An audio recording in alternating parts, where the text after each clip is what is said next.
Hoy vamos a compartir bajo el título A veces más es menos.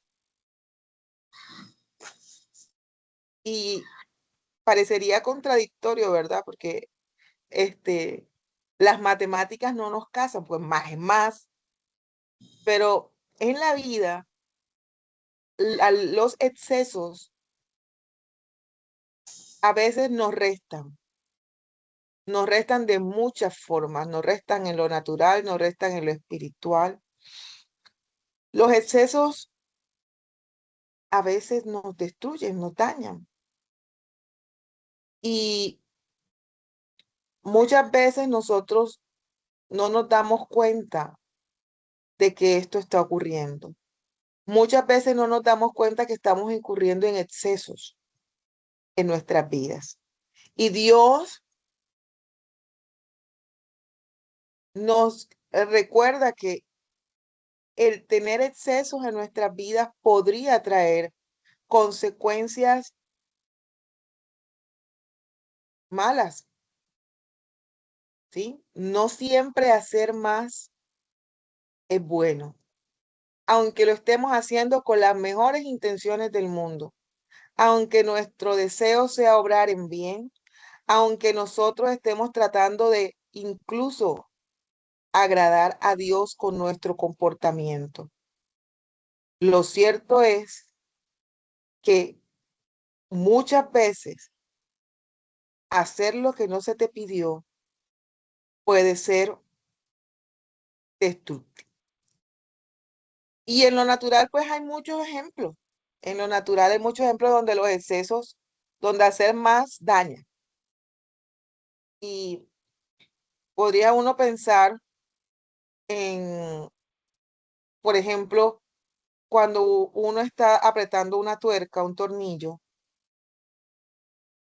llega un momento en que uno dice ya está bien apretada, pero a veces en nuestra sabiduría queremos que esté más apretada todavía, ¿ya? E intentamos o creemos que todavía puede ceder un poquito más y que queda más justa y le damos tan fuerte a la tuerca que la desdañamos, que ya nos aprieta más, que la tuerca se rompe. Y entonces en vez de fortalecer ese objeto que estábamos intentando poner firme, bien sea, no sé, incluso en las cosas más sencillas como armar un escritorio en casa o en cosas más complejas como un mecánico que está trabajando en un motor, en vez de arreglar, podríamos destruir eso que estamos haciendo por intentar hacer de más. Lo mismo es, o sea, cuántas plantas, por ejemplo, yo no he matado con buenas intenciones. Asesina de plantas, me pueden titular a mí, porque muchas veces en esas ganas, en ese anhelo de que mis planticas estén verdecitas, no todas las plantas necesitan la misma cantidad de agua, no todas las plantas necesitan la misma cantidad de riego. Hay plantas que son desérticas, que con poca agua sobreviven. Y esas mismas plantas desérticas, cuando se les echa mucha agua, ese exceso de agua pudre las raíces y las asfixia. Y entonces puede que se mueran por usar demasiada cantidad de agua. Agua que es agregada a la planta con una intención hermosa, con una intención loable, un riego que tenía el deseo de preservar, lo que hace es que marchita y daña el plan o el anhelo del corazón de nosotros mismos. Y así con muchas cosas, o sea, cuántas veces no hemos dañado la comida por pasarnos de sal, cuántas veces no hemos este, enfermado por tomarnos un medicamento que nadie nos dijo que nos tomaran. ¿Cuántas veces no hemos cometido errores por hacer un poco más, un poco más? Una de las cosas que he aprendido en mi ejercicio laboral es que cuando a uno le hacen una petición y cuando uno atiende un requerimiento, en este caso, pues hago referencia a los requerimientos que realizan los organismos de control. de inspección, vigilancia y control, uno debe contestar exactamente lo que le pidieron, ni más ni menos. Porque cuando uno contesta más o menos de lo que le pidieron, este, uno puede estar dando elementos adicionales que le podrían jugar en contra en el futuro. Y de la misma manera ocurre en el mismo espiritual. No todo lo que parece más edifica y no todo lo que falta resta. Lo sabio entonces para nosotros es anhelar, trabajar la medida que Dios estableció. Y de esta manera entonces nosotros no incurrir en elementos que pudieran alterar o establecer o dañar no solo nuestras propias vidas, sino la vida de otras personas. ¿Verdad? Y algunos ejemplos de excesos en la Biblia este, están dados por, por estos 6 casos que están aquí, podrían haber más. Y uno de ellos es Moisés, en una de las tantas peticiones del pueblo de Dios, porque mientras Moisés guiaba al pueblo a la salida de la tierra de Egipto hacia la tierra que Dios les había prometido, el pueblo se quejó muchísimas veces y le pedía cosas a Dios o se quejaba de la bondad de Dios en medio de las circunstancias cuando el poder y el amor de Dios siempre les acompañó. En ese transcurrir, dice la palabra en el libro de Números, usted lo puede leer, versos 20, capítulo 20, versos 7 al 12.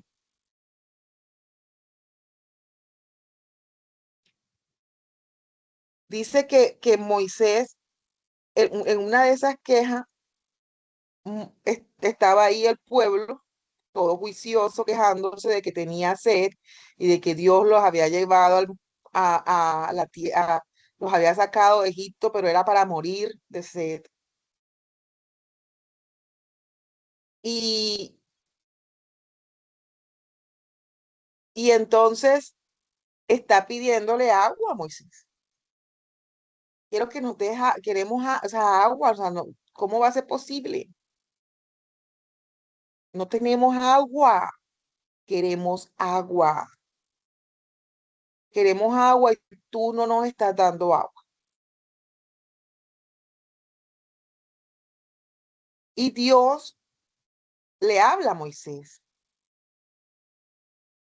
Verso 7 dice, y habló Jehová a Moisés diciendo, toma la vara y reúna toda la congregación, tú y Aarón tu hermano, y habla a la peña a la vista de ellos, y ella dará su agua.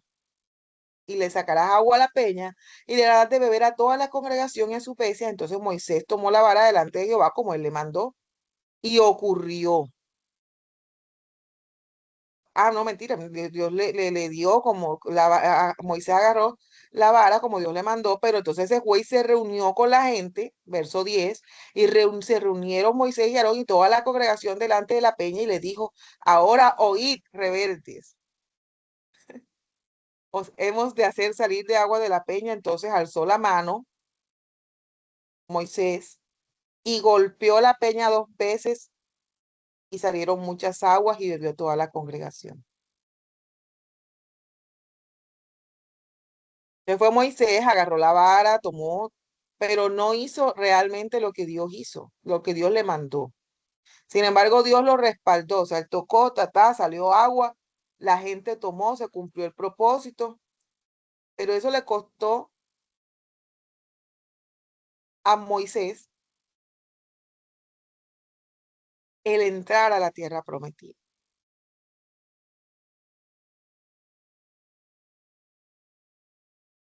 Entonces el verso 12 dice, el verso 12 de número 20 dice, y Jehová dijo a Moisés y a Aarón, por cuanto no creíste en mí para santificarte delante de los hijos, por tanto, no meteréis esta congregación a la tierra que les he dado.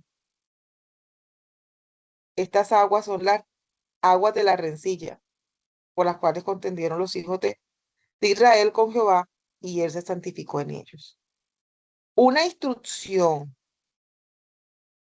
con un exceso que fue tocar la peña con la vara. Nadie le dijo a él toca la peña con la vara. Le costó, y dice la palabra que Moisés vio la tierra prometida de lejos, que él no pudo ver la tierra prometida de cerca. El segundo caso es el caso de Nadab y Abiú, que ofrecieron fuego extraño delante de Dios.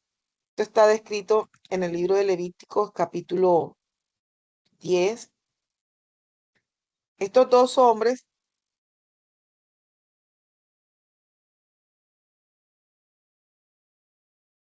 hijos de Aarón, estaban ese día inteligentes, ¿sí? Quizás dentro de sus funciones estaba estar en el altar y quizás dentro de sus funciones estaba ofrecer incienso a Dios. ¿Qué dice la palabra? Dice que cuando Dios estableció el tabernáculo, había un lugar donde permanecía encendido el fuego. Ese fuego era conocido como el fuego del Señor. Este es algo que aprendí hace poco. Y entonces cuando se iba a encender el incienso, la fuente para encender el incenciario debía ser ese lugar, ese fuego que estaba ahí, el fuego que representaba esa presencia de Dios constante que no se debía apagar ni de día ni de noche. Entonces, cuando se iba a ofrecer, se iba a hacer el encendido del incenciario, debía irse a ese fuego a encender, ¿ya? Siempre que había leído, que me habían hablado a mí de este texto, que había leído sobre él, este, yo pensaba en mi mente, o me enseñaron que ese fuego extraño era que estos dos personajes estaban en pecado y se fueron a servirle a Dios en pecado, y el pecado era el fuego extraño y etcétera. Y entonces, por eso Dios no se agradó de lo que ellos hicieron.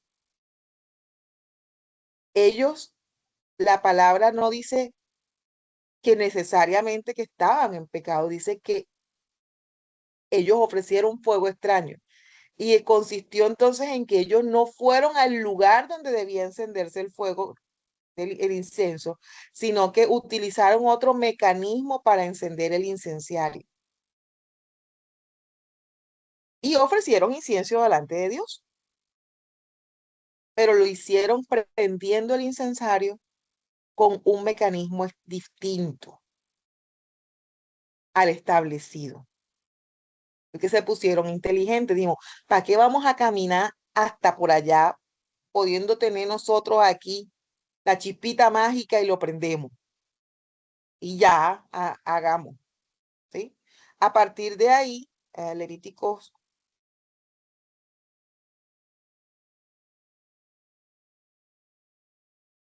10 dice, Nadab y Abiú, hijos de Aarón, tomaron cada uno un incenciario y lo pusieron, y, y pusieron en ello fuego, sobre el cual pusieron incienso y ofrecieron delante de Jehová fuego extraño, el que nunca mandó. Y salió fuego delante de Jehová y los quemó, y se murieron delante de Jehová. O sea, miren la cosa como es de complicada, porque es que su intención no era mala, su intención era ofrecerle algo a Dios, su intención era darle algo a Dios. Y en ese procedimiento de darle, no siguieron las instrucciones que Dios le dio. Pero lo que ellos estaban haciendo era para Dios, pero era para Dios sin las instrucciones de Él. O sea, es decir, que nosotros muchas veces intentamos ofrecerle a Dios cosas que Dios ni siquiera nos ha demandado, nos ha pedido, ni nos ha dado instrucciones, y ni siquiera las quiere de ti. Porque es que muchas veces queremos ser más santos que los santos y nos apoyamos en nuestra propia opinión, en nuestra propia prudencia y tomamos decisiones sin la dirección de Dios, y eso trae consecuencias fuertes que pueden llevar hasta que pierdas la vida, como le pasó a Nadab y a Abiú. Se quemaron. O sea, la misma llama que encendieron los consumió. Fuerte eso, dice. Y salió fuego de delante de Jehová y los quemó y murieron delante de Jehová.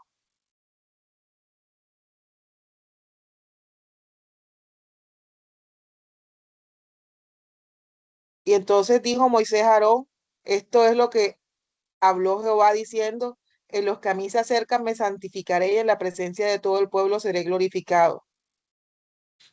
Oye, se murieron los dos por inteligentes. Entonces, no siempre nuestros errores están dados por hacer acciones que per se consideramos pecaminosas, ¿ya? Sino que pensamos que estamos haciéndolo bien, estamos obrando bueno. Tercer caso, el caso de Saúl. Saúl en primera de Samuel 13, él está, el profeta lo manda, el profeta Samuel lo manda a que vaya con el ejército a hacer, a pelear, y él le dice, espérame que llegue, o sea, que tiene que esperar allá al profeta para que el profeta pues haga, ore por ellos, para que los bendiga, para que, sí, y el hombre se desesperó porque el profeta no llegaba, se desesperó porque Samuel se estaba demorando y Samuel no aparecía. Y el pueblo se estaba como desesperando. El hombre con el ánimo, no sé, de animar a la gente, como de, de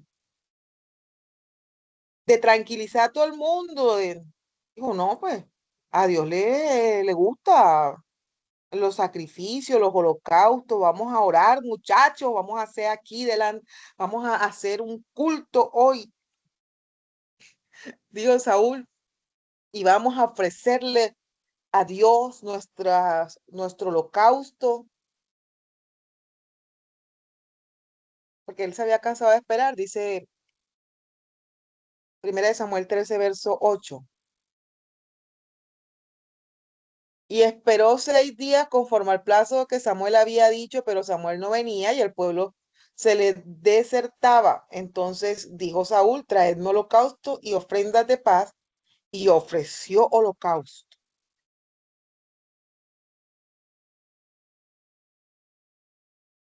Y él entonces, uno puede decir, bueno, no hizo nada, entre comillas, malo, porque ajá, lo que hizo fue ofrecer sacrificio, pero es que él no era la persona designada.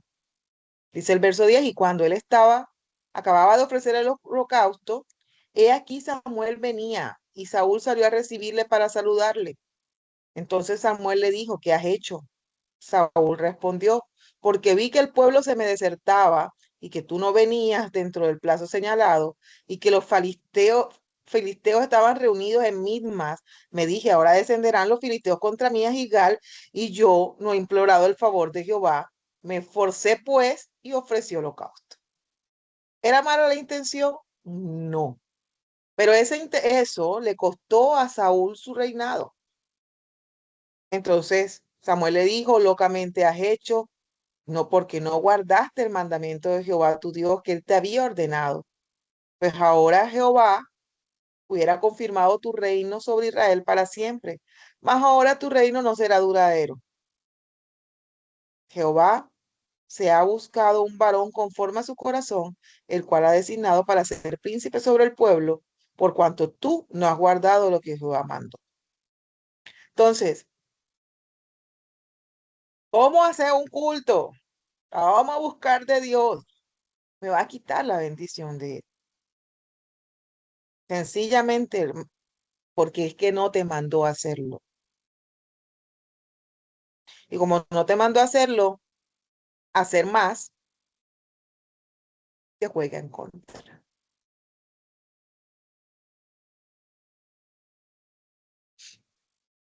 El ejemplo número 4, también descrito en el libro en el segundo libro de Samuel, capítulo 6, versos 6 al 7,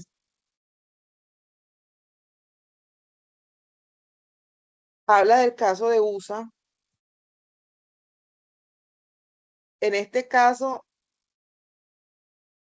lo que ocurre en el relato es que el arca se había perdido, el arca de pacto, el arca estaba perdida y fue recuperada. Y era necesario que fuera transportada a Jerusalén, a llevarla al lugar, a la presencia, a la casa, a la tierra de Dios, ¿verdad? Entonces, el rey David intenta transportarla y se reúnen, organizan todo para llevarla y en el camino el arca parece que se va a caer. Y de esas cosas que dice que uno hace por instinto, ay, porque le sale del corazón. Este personaje usa,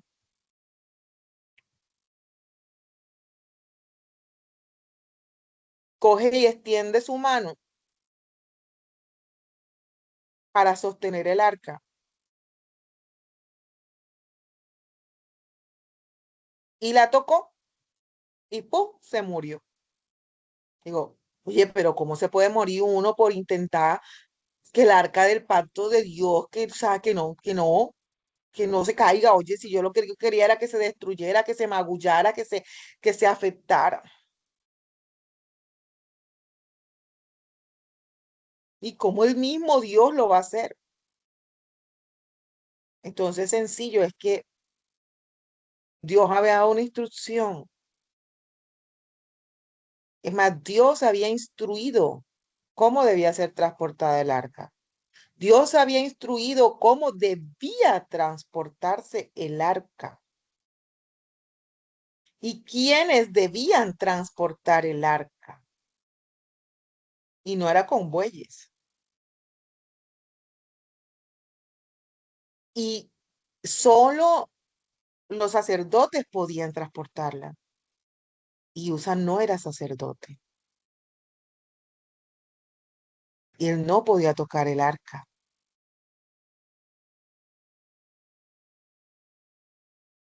¿Sí? Y uno puede decir, podría decir uno, pero ¿quiénes cometieron el exceso? ¿Fue solo Usa que instintivamente intentó o fue exceso también del rey David al no reconocer la instrucción de cómo debía ser transportada el arca? Porque cuando ya David lo hace de manera correcta, el arca llega a feliz término a Jerusalén sin consecuencias. Y en el proceso, el no seguir una instrucción sencilla y la imprudencia de una persona hermosa que quería sostener algo, ayudar, pero sin haber recibido la instrucción de ayudar, le terminó costando la vida. Usted lo puede leer ahí en el libro de Segunda de Samuel, capítulo 6, versos 6 al 7. Otro ejemplo así donde hay exceso santo, así. El caso de Pedro en el libro de Juan, capítulo 18, versos 10 al 11, donde Jesús ya va a ser aprendido para ser llevado preso para ir a la cruz. Y llega Pedro cual defensor, no, no lo llevan, ¡pum! Saca la espada, le corta la oreja. Y claramente es un exceso porque el Señor lo rectifica. Y el Señor le toca la oreja al soldado y esa oreja es sana. Y entonces es necesario que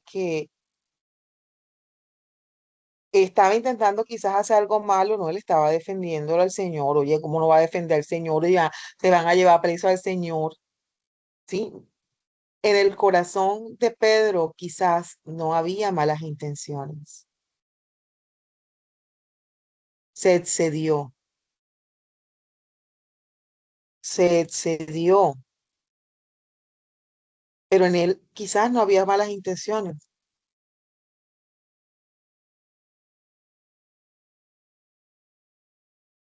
Dice Juan 18:10, entonces Simón Pedro, que tenía una espada, la desenvainó, hirió el siervo del sumo sacerdote y le cortó la oreja derecha y el siervo se llamaba Malco. Entonces Jesús le dijo a Pedro, mete la espada en la vaina, la copa que el Padre me ha dado, yo la he de beber.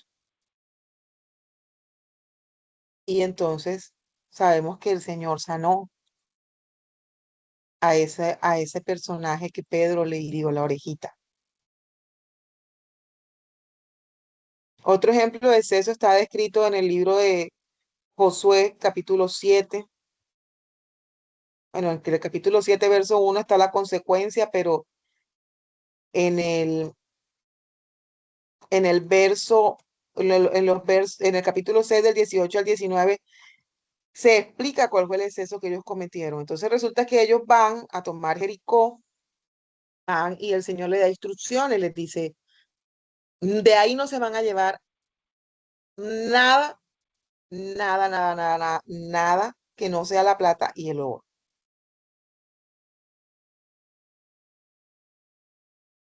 Y esa plata y ese oro lo van a santificar para mí, o sea, lo van a santificar para mí.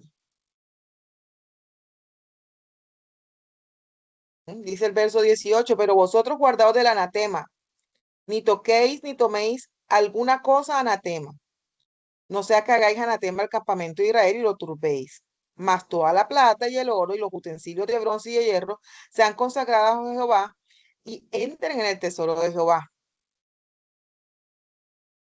Entonces el pueblo gritó y los sacerdotes tocaron bocina y aconteció que el pueblo hubo oído el sonido de la bocina y gritó con gran vocerío, el muro se derrumbó y el pueblo subió luego a la ciudad y cada uno derecho hacia adelante y la tomaron y destruyeron a filo de espada todo lo que en la ciudad,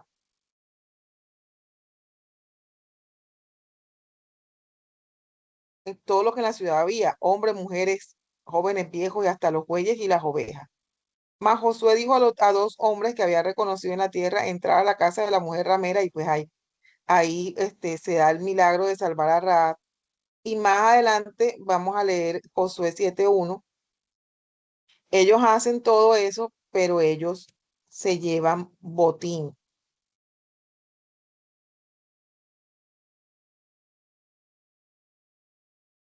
Ya se llevaron botín. Dice que en el verso 7:1 de Josué dice, pero los hijos de Acán cometieron una prevaricación en cuanto al anatema, porque Acán, hijo de Carmí, hijo de Sabit, hijo de Será, de la tribu de Judá, tomó del anatema y la hija de Jehová se encendió contra los hijos de Israel.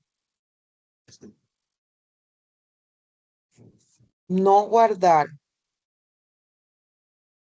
no seguir las instrucciones al pie de la letra, hacer un poquito más. Ay, es que yo quiero hacer un poquito más.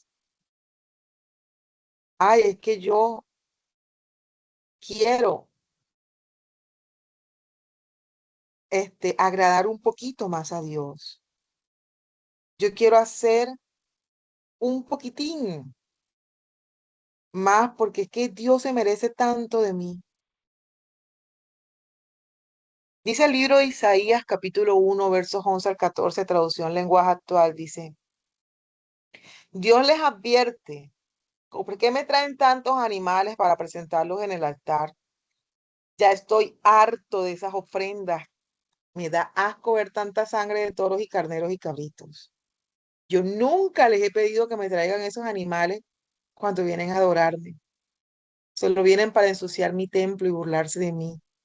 Váyanse de mi templo, porque para mí esas ofrendas no tienen ningún valor. Ya no quiero que las traigan. Y no me ofrezcan incienso porque ya no lo soporto. Tampoco soporto sus fiestas de sábado y luna nueva, ni reuniones de gente malvada. Me resultan tan molestas que ya no las aguanto. Porque el pueblo se enfocó en que agradar a Dios era darle holocaustos y darle sacrificio y darle y seguir rituales y rituales y rituales. Y olvidó que de lo que Dios se agrada es de que guardaran su corazón. Se olvidó de que Dios no estaba pidiendo seguir ese mundo de sacrificio, sino que Dios anhelaba la obediencia de su pueblo.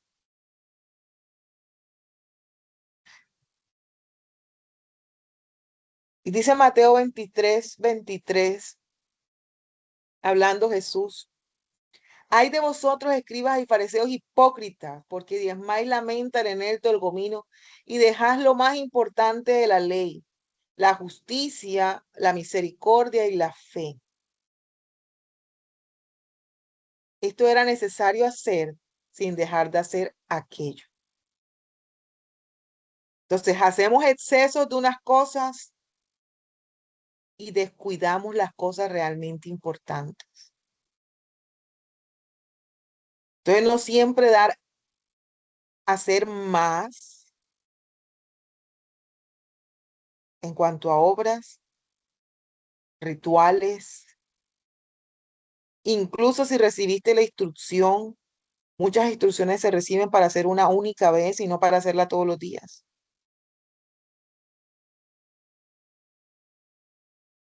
Entonces nosotros muchas veces y nos imponemos y le imponemos a las personas hacer cosas que Dios no nos está demandando, que Dios no nos está pidiendo. Nos excedemos en algunas cosas que consideramos Dios nos pidió y descuidamos las cosas importantes. Dice en el verso 4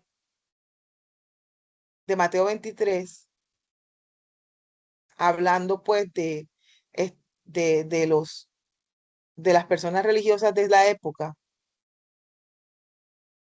Dice la versión nueva lenguaje actual, dice, imponen mandamientos muy difíciles de cumplir, pero no hacen ni el más mínimo esfuerzo por cumplirlo, porque hay personas que nos enseñan a nosotros que no debemos hacer esto, que no debemos hacer lo otro, que no debemos hacer lo otro, que no debemos, que no debemos, que no debemos, que no debemos, y ni siquiera ellos mismos siguen sus propias instrucciones.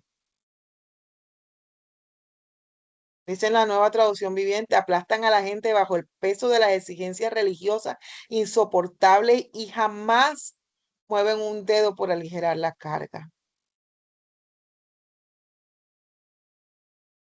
Y no significa que esas cosas que muchas veces les sugerimos o sugerimos que no se deben hacer sean malas cosas. Pero cada uno de nosotros necesita una relación propia y personal con Dios. Y es Dios quien da convencimiento de pecado y de juicio al hombre. Y es Dios quien nos insta a apartarnos del pecado, más no el hombre. Es el Espíritu Santo el que nos revela a nuestro corazón lo que hemos de dejar, lo que hemos de dejar de hacer.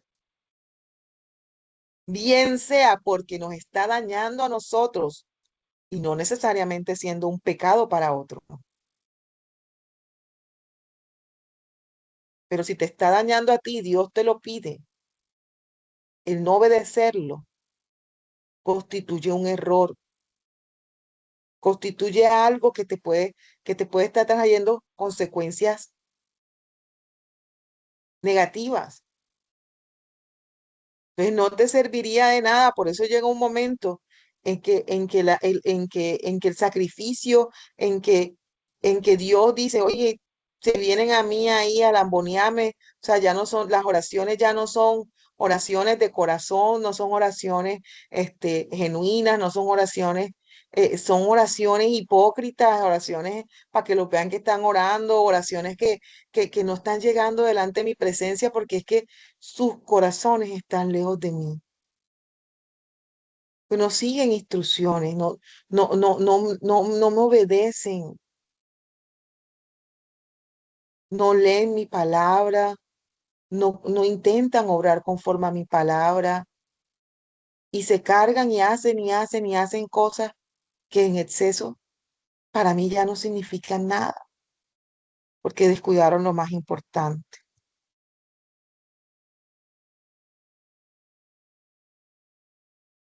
Pero Dios establece instrucciones claras para quienes le siguen y excederlas no aumenta la gracia, sino que puede traer cargas innecesarias a la vida del creyente. Entonces, ojo que el exceso sin dirección divina es una desobediencia disimulada. Si tú te excedes sin la dirección de Dios, estás desobedeciendo. Cuando tú haces parte de lo que Dios te dice y no lo haces todo, la obediencia parcial también es desobediencia.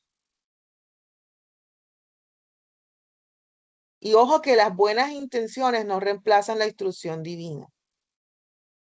Puedes estar tratando de hacer algo con muy buena intención, pero eso no cambia lo que Dios quiere hacer y lo que deberías hacer por instrucción divina. Te dice la palabra en el libro de Primera de Samuel 15:22, dice, y Samuel dijo, se complace Jehová tanto en los holocaustos y víctimas como en que se le obedezca su palabra. Ciertamente el obedecer es mejor que los sacrificios y el prestar atención mejor que la grosura de los carneros. Y esa palabra sigue siendo una realidad hoy. Dios no te está pidiendo a ti que te sacrifiques, que seas un sí, que Dios quiere que tú le busques, que tú lo ores, que tú, pero dice la palabra que todo tiene su tiempo, que hay tiempo para todas las acciones, que no te ocultes en el nombre de Dios para hacer cosas que aparentemente buenas, pero que te están dañando a ti, están dañando a tu familia. Que Dios quiere es que tú y yo le obedezcamos, sigamos instrucciones. Sus instrucciones están en sus palabras, sus instrucciones también son personales porque Él te habla a ti en lo íntimo, en lo privado, de muchas maneras. Habla a tu corazón. Tu relación con Dios pues, debe llevarte al momento en que tú puedas distinguir que Él te está dando instrucciones a ti y no esperar que las instrucciones vengan a través de otro. La palabra describe para qué para Dios es considerado pecado. Y Dios sabe y conoce tus debilidades,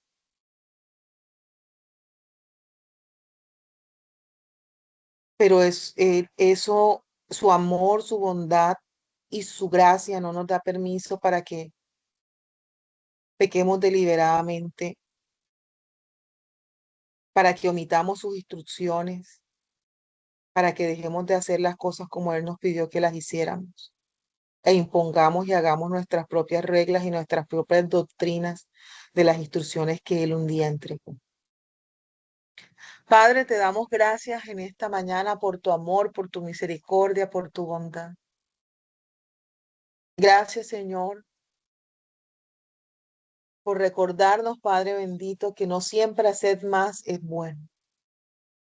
Por recordarnos, Dios, que hacer lo justo, lo que tú nos pides, Señor, es lo apropiado.